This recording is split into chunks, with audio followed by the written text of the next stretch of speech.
اندلپ نے جیسے ہی کلب کے اندر قدم رکھا، اس کا دل ایک انجانی گھٹن سے بھر گیا۔ چاروں جانب رنگین روشنیاں، تیز موسیقی کی دھمک اور شراب کے نشے میں جھومتے، بے باک اداؤں سے ناچتے لڑکے اور لڑکیاں، جن کے جسم پر تہذیب اور حیا کا کوئی نشان نہ تھا، صرف بے حیائی میں ڈوبا ہوا بے آہنگ لباس۔ یہ منظر اس کی آنکھوں کے لیے اجنبی اور روح کے لیے اذیت ناک تھا۔ اس کی نظریں بے اختیار جھک گئیں، دل میں ایک کپ کپی سی دوڑ گئی، قدم من بھر کے ہو گئے، جیسے وہ کسی غیر مرئی بندش میں جکڑ دی گئی ہو۔ اس کی سانسیں جیسے کسی انجان خوف میں الجھ گئیں۔ دل نے چیخ کر کہا، یہ جگہ تمہاری نہیں ہے۔ لیکن وہ خاموش رہی، عشر کے ساتھ وعدے کا بوجھ لیے بس آگے بڑھتی رہی۔ اچانک ایک لڑکی، جس کا لباس نزاکت سے زیادہ بے باکی کی حدوں کو چھو رہا تھا، بل کھاتی ہوئی قدموں سے آگے بڑھی اور بلا جھجک عشر کے گلے آ لگی، جیسے برسوں کی شناسائی ہو۔ ہیلو مائی لو، وہ خمار آلود لہجے میں بولی، اور عشر کا ہاتھ پکڑ کر اسے اپنے ساتھ کھینچنے لگی۔ تماشائی نظروں کے بیچ موسیقی کی تیز دھمک میں لپٹی ہوئی اس بے باک حرکت نے فضا میں مزید بیگانگی گھول دی۔ عشر نے پلٹ کر اندلپ کی طرف دیکھا، ہونٹوں پر کچھ کہنا چاہا، مگر موسیقی کی شوریدہ سر آواز نے ہر صدا کو بے معنی کر دیا۔ میرے ساتھ چلو، وہ کہہ رہا تھا، مگر اندلپ کچھ سن نہ سکی۔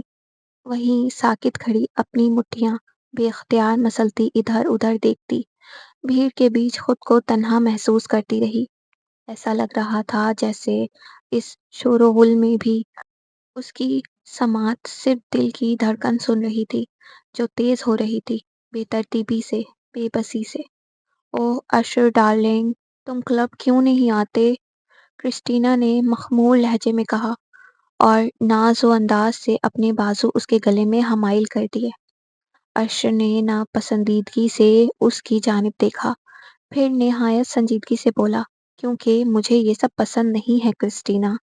یہ کہتے ہوئے اس نے اپنے کندھے سے اس کے بازو آہستگی مگر واضح بیزاری سے ہٹا دیے۔ اس کے بعد وہ بے قراری سے ادھر ادھر نظریں دوڑانے لگا، چہرے پر ایک اندیکھی پریشانی در آئی، آنکھوں میں بے چینی تھی۔ اف، اب یہ اندلپ کہاں رہ گئی؟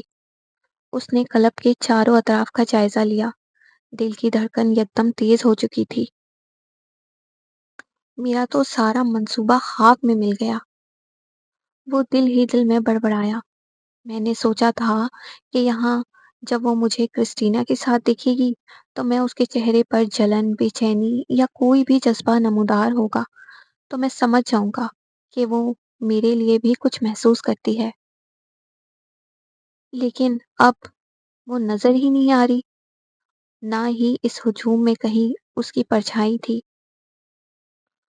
عشر نے مٹھیاں بھینچ لی، آنکھوں میں غصے اور بے بسی کا امتزاج اتر آیا۔